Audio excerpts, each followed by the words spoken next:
Risk में बरकत और किचन के गंदे बर्तन। एक मुफ्ती साहब का बयान। कुछ माह कबल की बात है, एक मोहब्बत व अकीदत के रिश्ते में बंदे एक साहब मिलने आए और बोले, मुफ्ती साहब मेरा कारोबार बहुत उम्दा था, मैं लाखों कमाता था, गाड़ी थी, बेहतरीन जिंदगी थी। आज भी वही कारोबार है मगर गाड़ी नहीं, वो खुशहाली नहीं। दिन बदन कर्ज के बोझ तले दब गया क्योंकि रिस्क की फरावानी थी और अब मुश्किल से गुजारा होता है। सुना है आप रूहानी इलाज करते हैं, चेक किया जाए कोई जादू टोना ओ बंदिश वाओ नज़र बद ना हो, काट किया जाए, तावीज़ दे जाए, वजीफ़ा दे जाए ताकि फिर से वही खुशहाली पर मबनी हालात लौट आएं। मैं बहुत परेशान हूँ, ये कहते हुए साहब रो पड़े।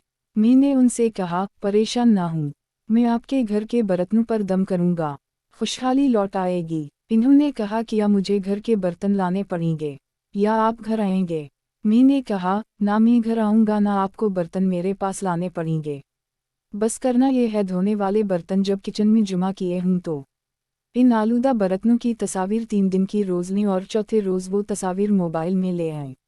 मैं इन पर दम कर दूंगा, सब ठीक हो जाएगा। बर्तन देखे तो किसी बर्तन में कुछ सालन था, किसी में कुछ, यानी रिस्क खाना ज़ाया हो रहा था और धुलकर गंदे नाले में जा रहा था।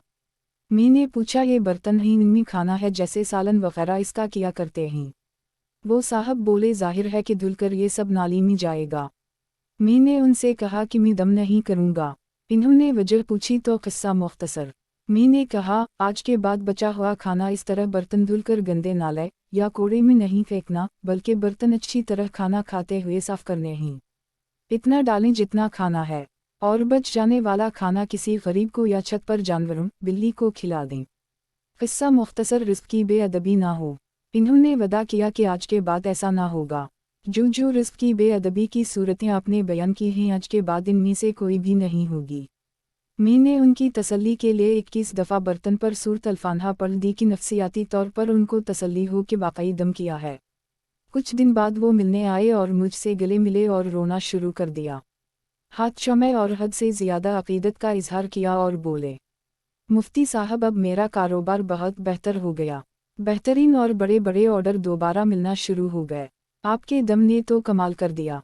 मैंने उनसे कहा, हुजूर अकरम सल्लल्लाहु अलैहि वसल्लम की हदीस के मुताबिक रिस्क की बेअदबी तंग दस्ती लाती है। आपने कारोबार बयान किया, इसमें कोई शरई खराबी ना थी।